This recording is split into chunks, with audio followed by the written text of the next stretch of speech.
Je voulais vous remercier chacun d'entre vous d'être présent. Je remercie Monsieur Villiers de représenter l'État qui est un partenaire de choix sur ce projet qui était le nôtre. Et pendant les périodes de congé, c'est comme dans tout service, hein, on a une restriction de personnes disponibles. Et donc j'excuse Monsieur le sous-préfet qui est actuellement en dehors de la vallée pour période de congé et Monsieur le secrétaire général à la préfecture qui malheureusement a été retenu sur Digne sur d'autres engagements, mais qui nous avait fait part de la volonté d'être présent pour venir soutenir les projets tels que celui qui est présenté aujourd'hui au sein de l'hôtel d'entreprise de la vallée de l'Ubaye. Donc je vous remercie chacun d'entre vous, mesdames, messieurs les élus, que vous soyez maires, adjoints, conseillers municipaux, en tout cas de vous rendre présents pendant cette période estivale et d'être présents. Je remercie également tous les entrepreneurs de la vallée de l'Ubaye, quelle que soit l'activité que vous portez au sein de la vallée. En tout cas, vous faites partie de ce tissu économique qui fait que la vallée est attractive et que nous avons un cadre de vie qui est l'un des plus beaux, voire le plus beau de France et du monde, parce que de toute façon, on est entre nous et que personne ne nous écoute et nous avons le droit de le dire. Le projet que vous avez devant vous, mesdames, messieurs, est un projet global et nous avons saisi l'occasion aujourd'hui de l'anniversaire d'installation de nos vétos pour pouvoir le célébrer, mais c'est un contexte et une genèse globale. Pour les personnes qui ne sont pas habituées, et nous avons quelques nouveaux élus qui ne sont peut-être pas habitués à l'environnement juridique qui est ce lieu, peut-être vous rappeler que l'hôtel d'entreprise a été créé dans sa première version suite à ce qu'on dit le départ de l'armée. Ce projet a été alors inscrit dans ce qu'on appelle le contrat de redynamisation des sites de défense suite donc au départ des troupes de l'armée de ces territoires. Il était à l'époque important pour les élus de faire de cette difficulté une opportunité pour le territoire et de savoir et de prendre les choses en main. Et donc du coup c'était cette volonté de transformer un petit traumatisme qui a été le départ de l'armée pour la vallée de l'Ubaye, même un grand traumatisme, le départ de l'armée, en des opportunités.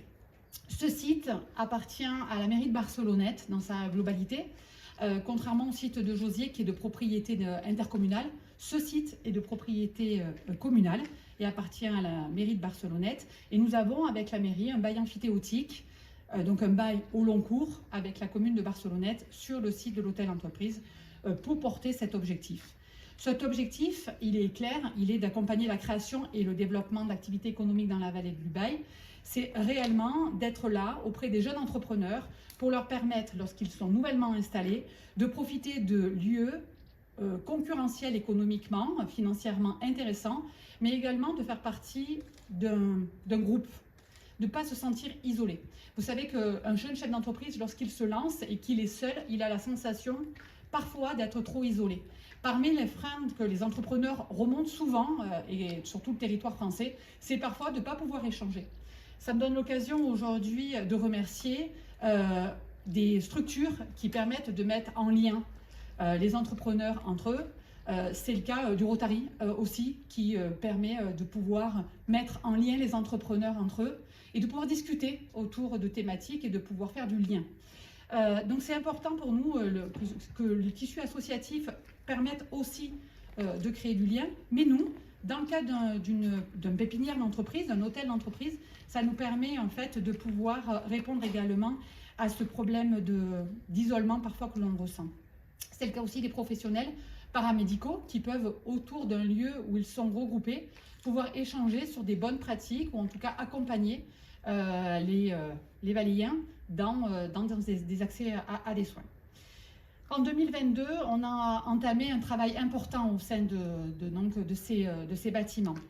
D'abord, il fallait remettre à plat tous les baux qui liaient les professionnels avec la communauté de communes, puisqu'en fait, on ne remplissait plus l'objectif qui était le nôtre, de pouvoir lancer des entrepreneurs.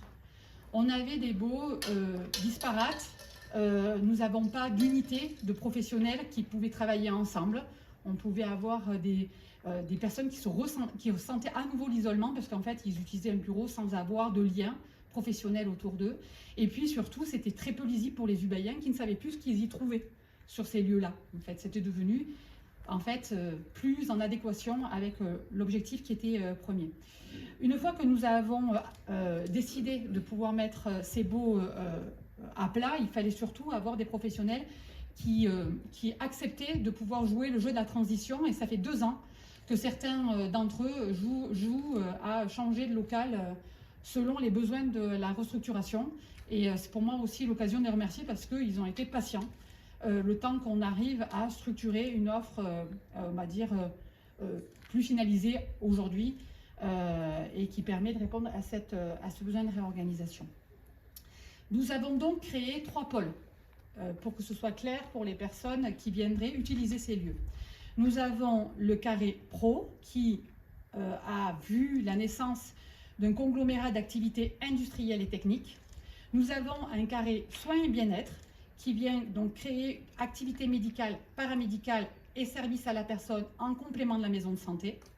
Et nous avons le pôle territorial de Dubaï qui regroupe tout ce qui est activités administratives, tertiaires et services afin de pouvoir créer la synergie autour de ces thématiques.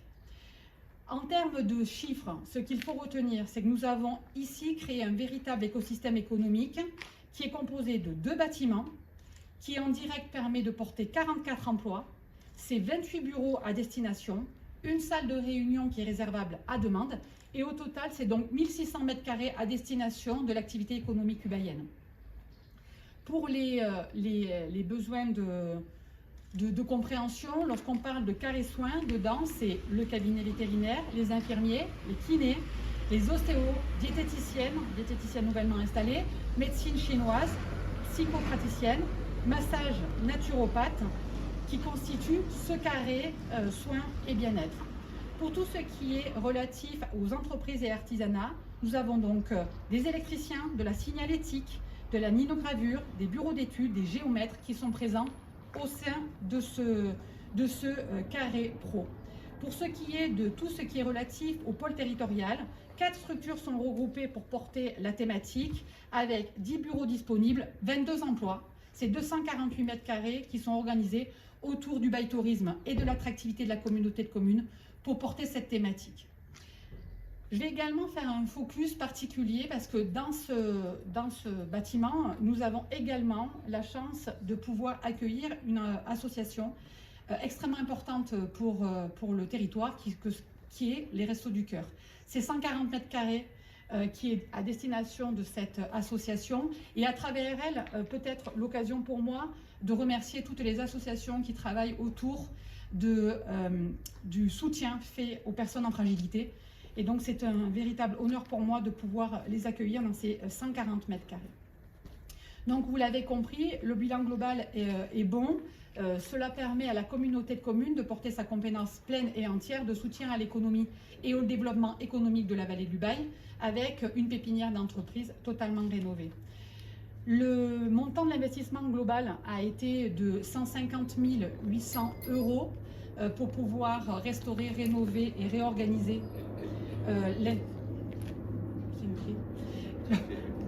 réorganiser complètement les 2 bâtiments et l'espace.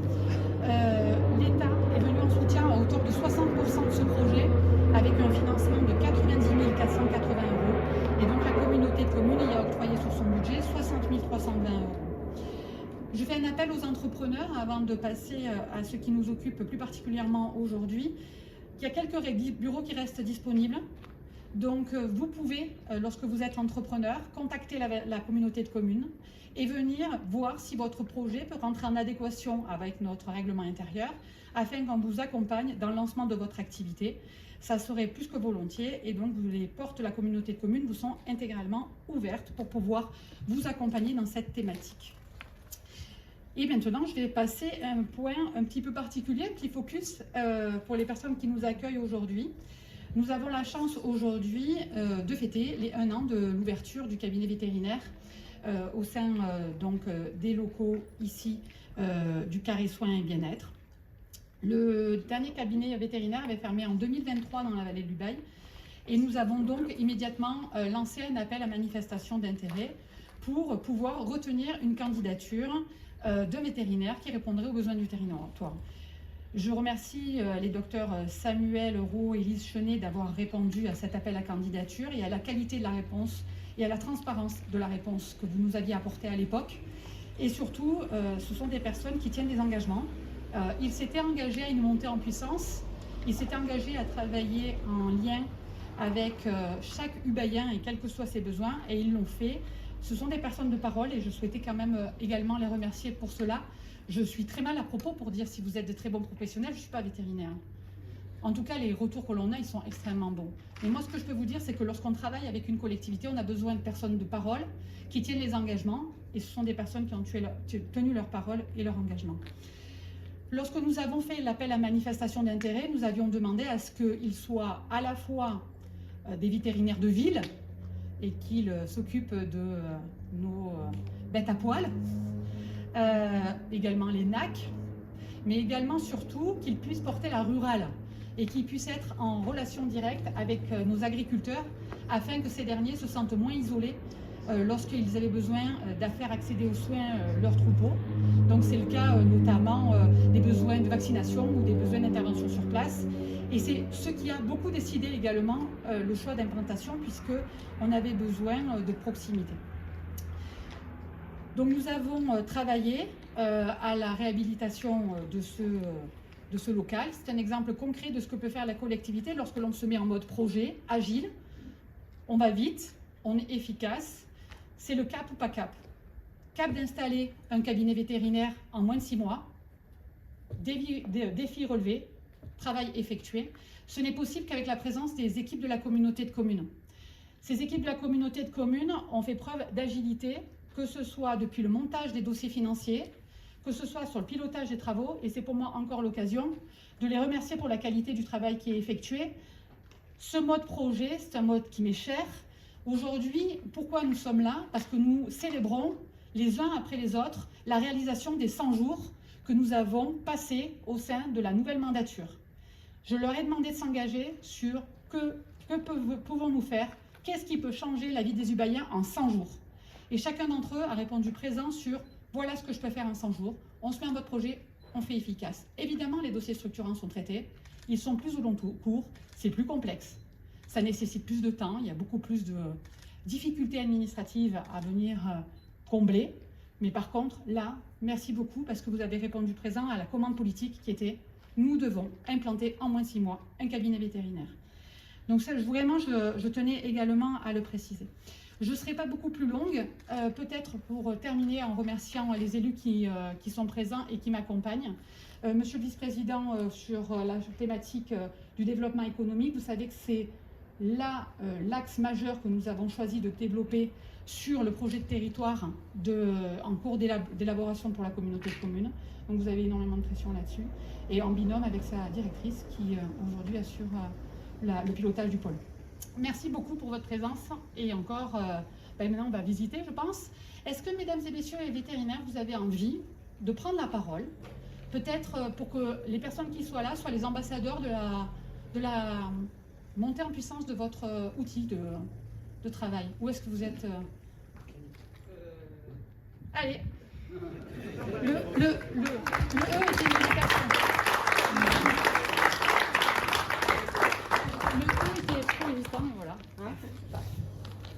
Au fait, on m'avait demandé de prendre la parole, puis finalement non, bon, du coup je comprends rien.